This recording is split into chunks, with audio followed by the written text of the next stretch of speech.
हमने अभी कंप्लीट की बर्नौलीज इक्वेशन।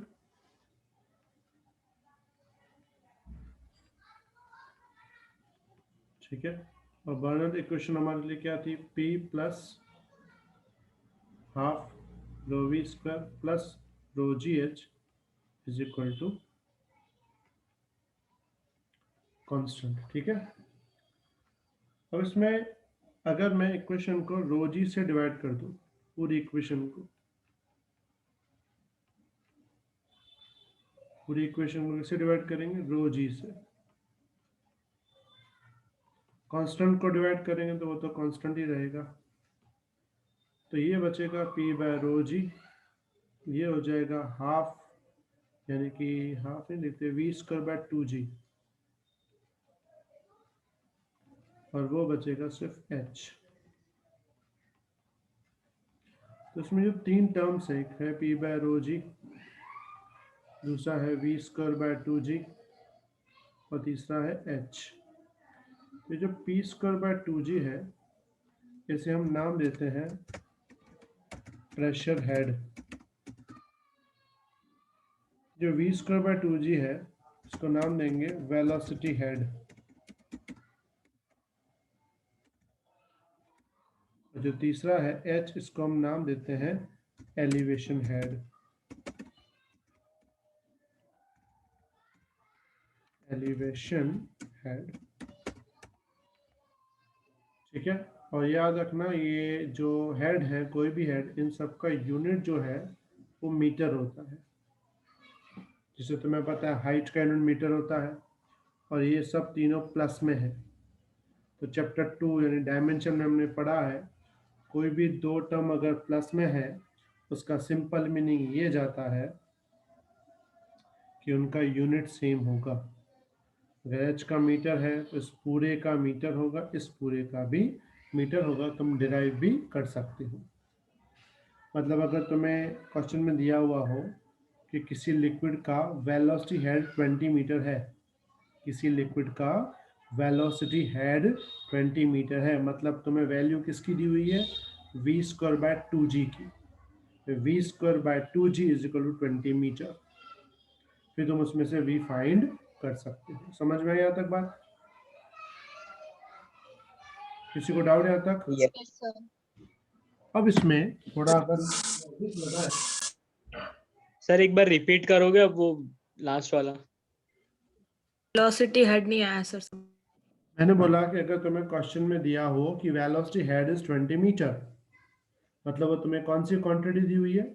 ये वाली क्वांटिटी दी हुई है। मतलब उस वक्त तुम्हें दिया हुआ है V square by 2g is equal to 20 metre. फिर तुम उसमें से वेलोसिटी फाइंड कर सकते हो। Got it? Yes sir. समझ में आई सबको बात? वैसे ही प्रेशर एलिवेशन हेड थी। हाँ, प्रेशर हेड दिया हुआ मतलब तुम्हें क्या दिया हुआ है? P अपॉन रो जी दिया हुआ है। एलिवेशन हेड दिया मतलब तुम्हें h दिया हुआ है। समझ में आई ये बात? Yes sir. अब थोड़ा हम कॉन्सेंट्रेट करते हैं इस इक्वेशन को दूसरी इक्वेशन के साथ कंपेयर करने की। अब तुम्हें ये वाली इक्वेशन याद है? क्या बोलते इसको? Equation of continuity. कंटिन्यूटी। समझो कि जो फ्लो है वो कुछ इस टाइप का है।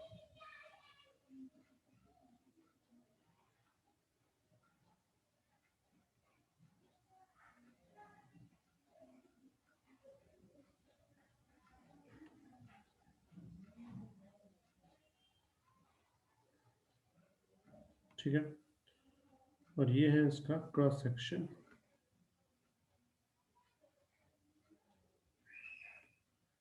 अब समझो यहाँ वेलोसिटी v1 है, यहाँ वेलोसिटी v2 है, यहाँ एरिया a1 है, यहाँ एरिया a2 है। बता सकते हो कौन सा एरिया बड़ा?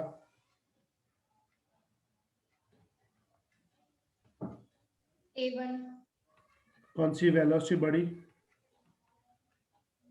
V2. समझ में ये बात? क्योंकि ये यस सर। आपस Yes, sir. में। अब यही फैक्टर हम इस पे लगाते हैं। सपोज करो कि ये इसकी जो है ना सेंटर लाइन है। ठीक है, और सेंटर लाइन ये है, तो सिंपल बात है, समझो कोई भी रेफरेंस लेवल ले लें, कोई भी समझो नीचे वाला रेफरेंस लेवल ले लें, तो सेंटर लाइन का उस रेफरेंस लेवल से हाइट दोनों साइड सेम मिलेगा। मतलब हम बोल सकते हैं यहाँ पे सर क्या बोल रहे हो? भाई इनकी सेंटर लाइन सेम है, तो अगर मैं यहाँ पे कोई भी एक रेफरेंस लेवल ले लूँ, समझो रेफरेंस लेवल ये ले लिया, ठीक है, तो इसकी हाइट क्या होगी h1, सेम। हाइट क्या होगी h2, वो दोनों क्या होंगी, सेम होंगी। हाँ हम लोग उस रेफरेंस में ये लिख सकते हैं P1 plus half rho V1 square plus rho GH1 is equal to P2 plus half rho V2 square plus rho GH2। ये इस पोर्शन का और ये उस पोर्शन का, तो ये दोनों कैंसिल कर सकते हैं। Yes sir. सर इधर जो मैंने रेफरेंस लेवल पूछा था उसकी बात हुई ना? हाँ भाई, इस रेफरेंस लेवल के रिस्पेक्ट में इनका दोनों की हाइट क्या होगी, वो तुम्हारी सेम होगी, h1 is equal to h2। Reference level कहीं भी लो, यहाँ भी लोगी तो भी h1 बड़ा होगा, h2 भी बड़ा होगा, दोनों की वैल्यू क्या मिलेगी तुम्हें, सेम मिलेगी। क्लियर? यानी इसको हम सिंपल भाषा सर में आपने सेंटर से क्यों लिया? क्योंकि हमेशा किसी का भी mgh जो लगता है ना, वो सेंटर ऑफ मास पे लगता है। ओके। तो यहाँ पे Yes, ये दोनों sir. उड़ा सकते हैं। सेकंड जो सेकंड होल है उसका आपने हाइट कहाँ से लिया वो समझ नहीं आया। सेंटर सेंटर सेंटर बेटा, नॉर्मल बात है। सेंटर से ग्राउंड तक? ग्राउंड नहीं, रेफरेंस लेवल कोई भी हो सकती है ना, रेफरेंस Okay. लेवल हॉरिजॉन्टल होगी, फिर ग्राउंड हो कुछ भी हो, क्या फर्क पड़ता है। अगर और नीचे जाएंगे तो भी h1 भी बढ़ेगा, h2 भी बढ़ेगा। हम यहाँ पे सिंपल क्या ले रहे हैं, फ्लो इज द हॉरिजॉन्टल, मतलब h1 is equal to h2। Got it? Clear बेटा यहाँ तक? हाँ Yes. सर। तो ये दोनों टर्म्स कैंसिल हो जाएंगे, पता चला कैंसिल कैसे हुए। हाँ सर, हाँ सर। बचेगा क्या, P1 half plus half रो V1। अब वापस इस पे आ जाओ। हमने देखा कि यहाँ वेलोसिटी जो भी होगी v1, और यहाँ आते आते वेलोसिटी बढ़ जाएगी। हाँ सर। तो अगर इसको भी ध्यान से देखो तो इन दोनों का टोटल जो है वो सेम है, लेफ्ट साइड का टोटल राइट साइड का टोटल सेम है, लेकिन अगर वेलोसिटी बढ़ जाएगी तो प्रेशर पे क्या फर्क पड़ेगा, प्रेशर भी बढ़ जाएगा ना? दोनों का टोटल सेम करना है। अगर ये 5 प्लस 3 8 है, अगर 3 का ये 6 हो जाता है तो 5 कितना होगा, 2 हो जाएगा ना, क्योंकि टोटल सेम चाहिए हमको। मतलब ये हुआ, मैंने पहले भी समझाया, अगर एक चीज बढ़ती है तो दूसरी थोड़ी बढ़ेगी, दूसरी क्या होगी, उल्टा कम हो जाएगी ना। खुशी समझ में आई बात? हाँ सर, वो पता चला, पर अगर वेलोसिटी बढ़ती है तो प्रेशर भी बढ़ना चाहिए ना? क्यों, कैसे, रीजन? सर वो फोर्स के डायरेक्ट प्रपोर्शन में। बेटा ये दोनों प्रेशर्स हैं, P1 भी प्रेशर है, वेलोसिटी प्रेशर है। यहाँ पे वेलोसिटी वाला प्रेशर बढ़ गया, कौन सा प्रेशर बढ़ गया, वेलोसिटी वाला, Velocity. Horizontal pressure. तो सिंपल बात है, जो दूसरा प्रेशर होगा वो तो कम हो जाएगा, क्योंकि लिक्विड के पास 3 टाइप के प्रेशर हैं, देखो 1 2 3, ये तीनों प्रेशर ही हैं। हमने पढ़ा हुआ है, OGH गॉज प्रेशर होता है, याद है? हाँ हाँ सर। तीनों Yes. प्रेशर है, अगर एक प्रेशर बढ़ेगा तो सिंपल बात है दूसरा कंपल्सरी कम होगा, नहीं तो एनर्जी कंजर्वेशन कैसे होगा। समझ में आई बात? Okay sir. अगर दोनों बढ़ते तो Yes, sir. इक्वेशन कैसे होगी, इक्वेशन आती ही नहीं ना। Yes sir. अब यहाँ पे मैंने बोला कि वेलोसिटी यहाँ से यहाँ बढ़ रही है, तो अगर वेलोसिटी वाला प्रेशर बढ़ेगा तो नॉर्मल प्रेशर क्या हो जाएगा, कम हो जाएगा। यानी यहाँ पे क्या है, V2 जो है वो V1 से बड़ा है, तो सिंपल बात है P2 P1 से क्या होगा, छोटा हो जाएगा। छोटा। समझ में आई ये बात सबको? Clear everyone? तो सर हमको वो फोर्स नहीं देखने का ना फिर? नहीं, फोर्स की बात ही नहीं आती, यहाँ हम सब प्रेशर में आ गए हैं, तो फोर्स को जाना ही नहीं है हमको। ओके। यहाँ तक किसी को डाउट? मतलब जब भी लिक्विड का प्रेशर बढ़ेगा, यानी कि half rho V square increase होगा, तो ये जो साथ में P है इसकी वैल्यू क्या हो जाएगी, डिक्रीज। फिर से उल्टा, अगर वेलोसिटी डिक्रीज हो रही है, ये जो प्रेशर है ये क्या हो जाएगा, इंक्रीज हो जाएगा। समझ में आई बेटा बात? क्लियर? Yes sir. अब ध्यान देना इसका यूज कहां से होगा। तो हम अगर बात करें एयरबस की, एयरबस समझते हो, एरोप्लेन। एरोप्लेन टेक ऑफ कैसे करता है, मतलब कि हवा में कैसे उड़ सकता है। तो हवा में उड़ने का बेसिक रीजन ये होता है, ये बर्नौली कैसे होता है वो देख लो। एरोप्लेन का जो नॉर्मल डिजाइन है वो इस टाइप का होता है, ठीक है। नॉर्मल डिजाइन नीचे फ्लैट होता है और ऊपर से इस टाइप का आता है, ठीक है। ये होता है एरोप्लेन का बेसिक डिजाइन। देखा है कभी आगे से? हाँ Yes. सर। अब समझो एरोप्लेन मूव कर रहा है टुवर्ड्स राइट साइड, ठीक है। तो तुम्हें पता है यहाँ पे जो है ना एयर होती है, ये सब, ये समझो मैंने रेड ड्रॉ किया, सब एयर ड्रॉ किया है,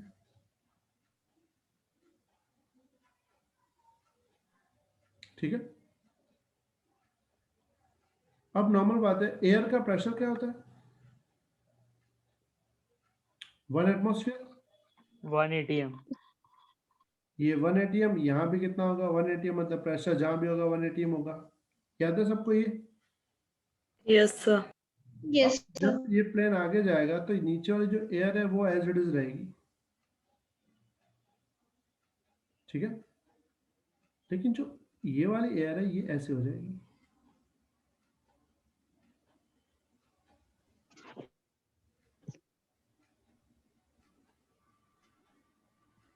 तो देखा जाए तो इस एयर का ये वाला क्रॉस सेक्शन और ये वाले क्रॉस सेक्शन में डिफरेंस है। हाँ सर। और नीचे कोई इसका नहीं मतलब है। नीचे वेलोसिटी चेंज नहीं होगी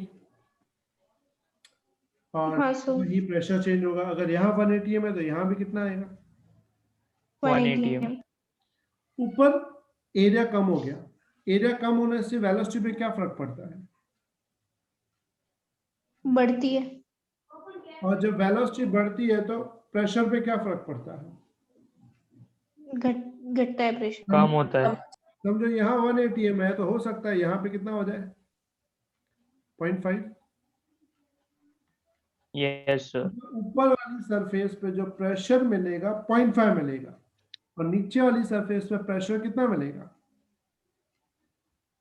1 एटमॉस्फेयर। 1 1 atm। atm। मतलब नीचे वाला प्रेशर ऊपर फोर्स लगाएगा 1 atm जितना, ऊपर से नीचे फोर्स लगाएगा 0.5, डिफरेंस कितना होगा,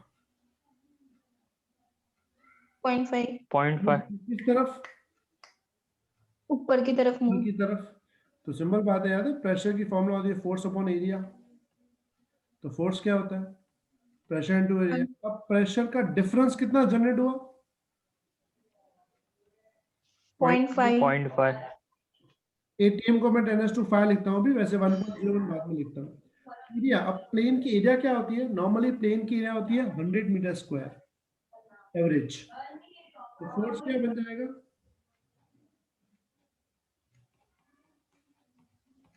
सर आपने एरिया किसको लिया? नीचे जो भी प्लेन का एरिया होगा, प्लेन का नीचे वाला बेस, यस सर। तो उस हिसाब से कितना फोर्स जनरेट हुआ, 5 × 10⁶, 5 × 10। अप्रोक्सीमेटली 50 लाख न्यूटन का फोर्स नीचे से ऊपर की तरफ लगेगा। अब ये फोर्स प्लेन को कहां ले जाने की ट्राई करेगा, ऊपर की तरफ। ऊपर की तरफ। अच्छा कौन सा फोर्स उसको नीचे लाने की ट्राई करेगा, ग्रेविटेशनल। Very good. इसका वजन, तुम्हें पता है इसका वजन अगर बात करूं तो उसका वजन होगा mg। Weight force. अब g होता है 10, m कितना होगा, And 10⁻⁵। 500 टन। मतलब इतना प्रेशर कितना वजन उठा सकता है, 500 टन। बट एक्चुअल प्लेन का वजन 500 टन से कम होता है, क्योंकि अगर एग्जैक्ट 500 टन होगा तो ऊपर का फोर्स और नीचे का फोर्स क्या हो जाएगा, बैलेंस। अब बैलेंस हो जाएगा तो प्लेन ऊपर जाएगा ही नहीं। प्लेन ऊपर कब जाएगा, जब नीचे से जो ऊपर की तरफ फोर्स लग रहा है वो उसके वेट फोर्स से क्या होना चाहिए, ज्यादा। मतलब अगर यहाँ पे समझो प्लेन का वजन 400 न्यूटन है और नीचे का जो प्रेशर है वो कितना वजन उठा सकता है, 500 न्यूटन। तो 100 न्यूटन का जो एक्स्ट्रा वजन है उसकी वजह से प्लेन कहाँ जाएगा, ऊपर की तरफ जाएगा। इसको हम नाम सर वापस एक बार बताएं। सर ये प्रेशर तो आपने ऊपर वाले का लिया ना, एयर डिफरेंस डिफरेंस डिफरेंस लिया, ओके। ऊपर से 0.5 लग रहा है, यहाँ से 1 लग रहा है, तो डिफरेंस कितना हुआ, नीचे से ज्यादा लग रहा है। कितना ज्यादा लग रहा है, 0.5 जितना ज्यादा। 0.5 समझ में? अगर समझो ऊपर से भी 1 होता, नीचे से भी 1 होता तो 0 उड़ ही बैलेंस नहीं पाता। फिर कोई फोर्स ऊपर लगता ही नहीं, ऊपर जाता ही नहीं। हाँ समझ में सर आई? ये वेट फोर्स इससे कम होगा ना, 5 × 10⁶ मतलब हाँ, है। ये 500 टन का वजन है तो एक्चुअल इसका वजन कितना होना चाहिए, 400 टन, 300 टन। 400। हाँ, तो उस हिसाब से प्लेन को हम क्या हाँ। ले जा सकते हैं, ऊपर ले जा सकते हैं। अब सबसे इंपॉर्टेंट चीज क्या है, यहाँ पे वेलोसिटी का इंक्रीज होना। क्योंकि देखो वेलोसिटी इंक्रीज हुई तभी प्रेशर डिक्रीज हुआ। अगर वेलोसिटी इंक्रीज नहीं होती तो हाँ, वेलोसिटी इंक्रीज नहीं प्रेशर होती। नहीं होता डिक्रीज। हाँ, तो वेलोसिटी इंक्रीज होने के लिए इस प्लेन को बहुत ज्यादा वेलोसिटी चाहिए। इसलिए तुम्हें पता होगा प्लेन जब टेक ऑफ करता है तो उसकी वेलोसिटी कम से कम 250 किलोमीटर/आवर से ज्यादा होनी जरूरी है, तभी वो टेक ऑफ कर पाएगा। समझ में आई बेटा बात? Yes sir. Clear everyone? किसी को डाउट? No sir. अब एक मैं तुम्हें घर के लिए देता हूं, तुम लोग ट्राई करना, या घर पे सोचना थोड़ा या गूगल करना, हाउ स्प्रे पंप वर्क। क्या डिफाइन करना, स्प्रे पंप मतलब तुम जो डीओ लगाते हो ना, डीओ लगाते हो या फिर परफ्यूम लगाते हो, तो वर्क कैसे करता है, मतलब कैसे पूर्ण दबाने से वो लिक्विड इतना छांट के बाहर आ जाता है।